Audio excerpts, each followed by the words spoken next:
Masechet Zevahim Daf al Amud Aleph, around 12 lines down.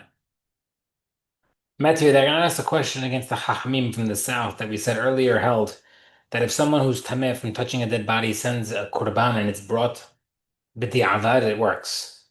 Ask the question. That question is, Mipnei she'amru Nazir ve'osefet. We said the halacha, Nazir, who does, and the one who's doing the korban Pesach, Hasis miratzeh al tumah, dam that seats of the Kohen Gadol, accepts the tumah, yani kosher's the korban for the blood, if the tumah, there's blood on the tumah of the blood. Ve'en hasis miratzeh al tumat haguf, but the cease does not accept tumah if the body is tameh. Okay? Yani if his body is tameh. So we see from here, it mentioned Nazir and it mentioned Pesach, and you can assume now that the seat does not accept kapara for tuma of the body, even if the owner was tameh. Demai, what we're talking about, Ilan, but tuma cheres, tuma cheres, tuma ha'amat shahatin v'zerokin al cheres. We already said that they agree that you're allowed to send it with tuma al cheres. El tuma is tuma corpse. But we see the Mishnah says that this is not helping. Al ma'adim f'u ba'alim u'bet em b'shachim kumratem. So we see from here that if the owners are tameh, they can't send their korban against what Ha'amim from the south said that you can. Where it says that. If it's true, if it's the owner of the king tameh, yes, it's true. They could be kosher. Hacham Askino here is different. The Kohen himself became tameh with the sheres.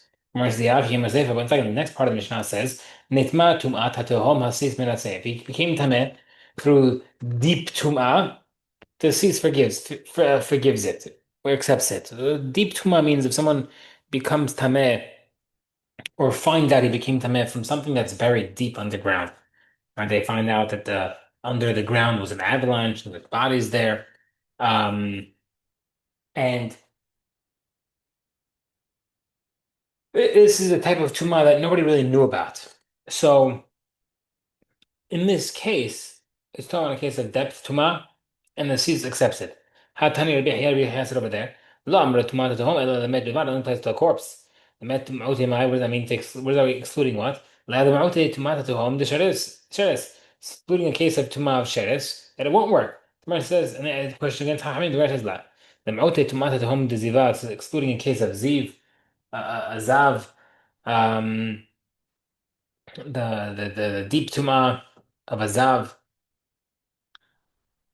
The Kohen can get Tameh from that. So the Kohen can't get Tameh from that, but he can get Tameh from a Sheres. Okay, but how the Ba'ir Rabbi Meir, the question from there. Kohen Hamrase Bekrutahem. The Kohen who brings the Korban of a Nazir, Korban Pesach, Utra lo Tumat the home or lo Turat Tumat. The question is if there's depth Tumat, is he get affected by it or not?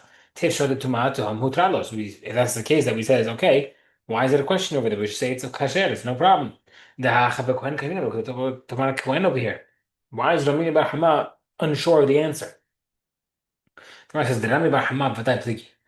Rami Bar Hama, he didn't have an answer because he argued against the Hamim of the South. He says that the Mishnah talking on a case where the owner was Tameh, not with the Kohen. And therefore, he was unsure about the case of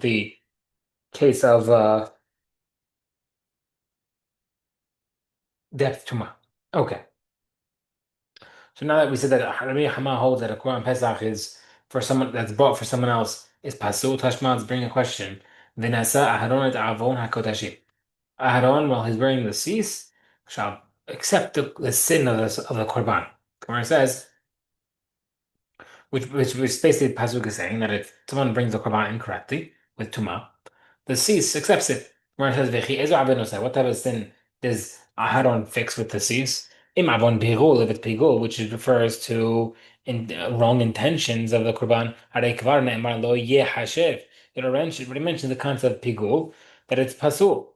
The Gemara says, Im avon notar, if it's the sin of notar, which means that the guy left it out for too long, per the Korban, each one has proportionate amount of time. Harei kvar ne'emar lo yeh hashev. It already says that won't be accepted. האינו נושא אלא עוון טומאה מטומאת טומאה שהותרה מכלל בציבור. That is, that's what the Aaron accepts korbanot if it's a community-wide tuma. The Gemara says, "My tuma, what type of tuma is it? Ilma mutar sheretz tuma sheretz tuma. Hey chamishari, how would be mutar? It's never waived for the community. And that's why I meant tuma corpse tuma. V'lavki going to do ba'alim met tuma with a case where the owner became tamed through the corpse. Amma b'tiferet ba'alim met mishalachin. Then you can send the korban even though they became corpse tamed. Ugmai, what type of korban are we talking about? Even Nazir to Nazir, Mut bet Ma'ala v'Rachman. The Torah mentions specifically there if the person dies, which means if Nazir is disqualified and unfit to bring a korban if he's tumat met. So therefore, what the tomat, and also the person wants to Quran Pesach, and we see from this Brayta clearly, Quran Pesach can be brought from someone who's tameh. Questioning it, who did not allow it. Remember, it said leolam b'sheretz really tomat sheretz. V'shem tuma ba'olam. And when it says there's exception for tuma, it means there's a general exception to tuma. Not this case specifically, but generally tuma has the leniency that if the majority of the community is tameh, you can bring it, but not with an individual. Okay. The ikad the yakumati some of this explain and infer from a different part of the Beraita. Avon kodashim in the cease helps accept korbanot of the sins of the korbanot. Avon makadishin lo benat for those who are the owners, meaning it accepts the tum'ah, the korban itself if it became tameh, but is not accepted if the kohen or the owner was tameh.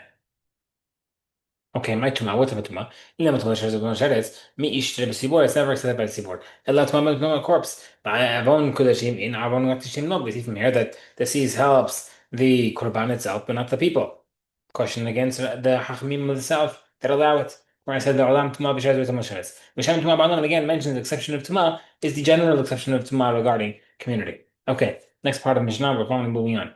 Yoshev, a guy, a kohen who is serving in the Beit HaMikdash.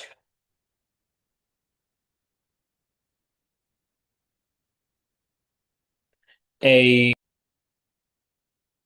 next part of the Mishnah mentioned a guy who was a kohen that was sitting down. his avodah is pasul. Now I know this. Amar Bar Menachem, Amar Kira, the pasuk says, "La'amod lesharet." The kohen should stand and serve. La'amida b'hayarati v'lo yeshiva. I want you to serve while standing, not sitting. Teranan, la'amod lesharet mitzvah teaches you it's a mitzvah to stand. Kishomer ka'amdim, we mentioned those who are standing before Hashem, teaches you shana alav b'ktiv da'akev. It teaches you.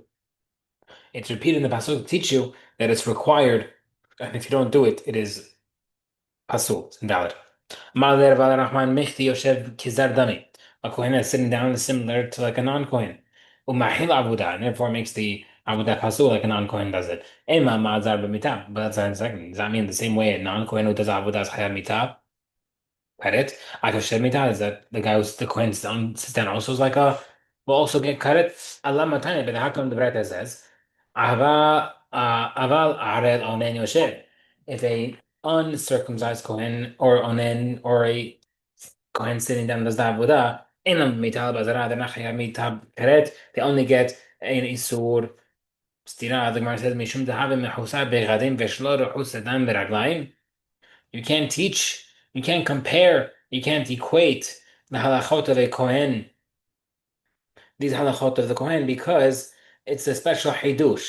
Because why we see these halachot by a kohen who either not wearing the correct garments or the kohen who did not wash his hands and feet. Two cases. Shnei ketuvin haba'in ke'echad. These are two pesukim that come teach you the same halacha at the chayav karet.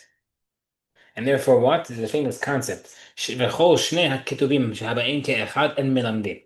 Anytime you have two pesukim teaching you a novel hidush, you don't learn it elsewhere. Therefore, any other case will not have that same halacha, including this case of the sitting down. However, there's an argument.